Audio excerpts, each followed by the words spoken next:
Potato chips, corn chips, cheese puffs, pretzels. These are the kings and queens of a snack aisle. Brightly packaged, conveniently portioned or not, and endlessly crunchy, these snacks have become part of everyday life for millions.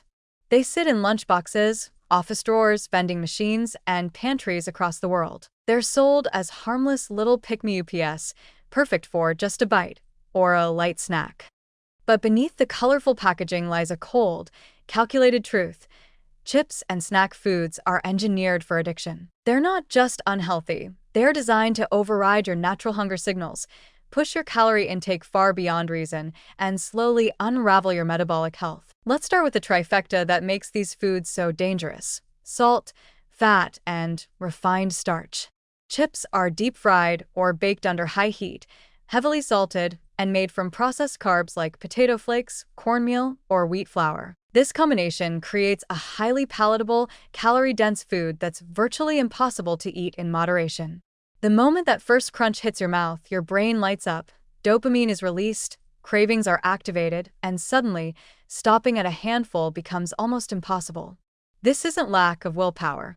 It's neuroscience. These foods are chemically designed to hijack your pleasure centers and keep you reaching for more. A small, single-serving bag of chips may contain 150 to 200 calories, but no one really stops there.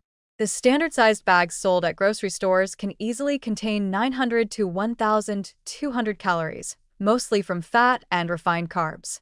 And those party-sized bags? You don't even want to know. The real danger is in the mindless eating, watching TV, driving, working at a desk, where handful after handful disappears before you even register what you've done.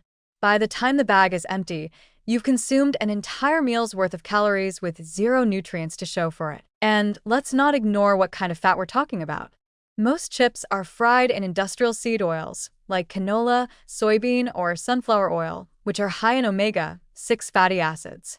When consumed in excess, as they almost always are, omega-6 create an inflammatory environment in the body. Chronic inflammation is linked to everything from heart disease and diabetes to autoimmune disorders and even depression. And because these oils are often reused in commercial frying, they become oxidized, meaning they generate free radicals that accelerate aging and cellular damage. Salt is another major weapon in the snack food arsenal. Chips are some of the saltiest foods in the average diet, with one serving often containing over 250 milligrams of sodium, and that's a low estimate. High salt intake is directly linked to elevated blood pressure, kidney stress, fluid retention, and increased risk of stroke and heart failure. But salt doesn't just damage your arteries, it enhances flavor, boosts dopamine, and contributes to the eat more effect. The saltier it is, the more likely you are to ignore your body's signals that you've had enough. And don't be fooled by so-called healthier versions. Baked chips, veggie straws, low-fat puffs, they're often just as calorie-dense, low in nutrients, and high in refined starches as their full-fat counterparts.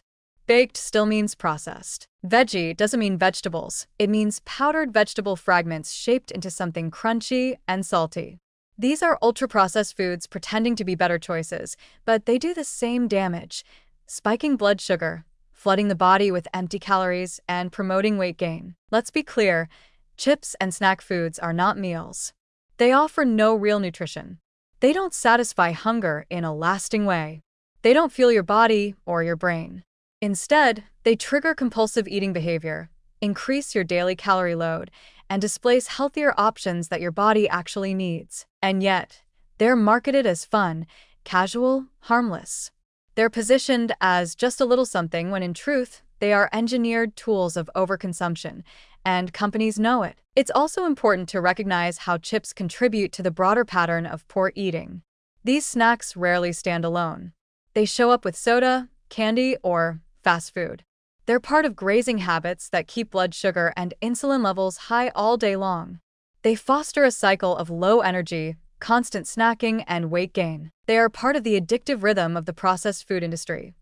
Fast to eat, fast to digest, and fast to make you want more. Children and teens are particularly vulnerable. Chips are one of the top calorie sources in the diets of American kids, often consumed daily, sometimes multiple times a day. This is setting up a generation for early-onset obesity, metabolic dysfunction, and a broken relationship with food, where cravings dominate and nourishment takes a back seat. And what do you get for all those calories, all that salt, and all that fat? Virtually nothing. No fiber, no protein, no meaningful vitamins or minerals. Just an avalanche of empty energy that leaves you more tired, more bloated, and more prone to disease. Chips don't fuel your day. They drain your system. They don't support health. They quietly undermine it. So, the next time you open a bag of chips, remember, this is not a snack. It's a manufactured product designed to manipulate your brain chemistry, override your hunger, and keep you hooked. It's not a treat. It's a trap.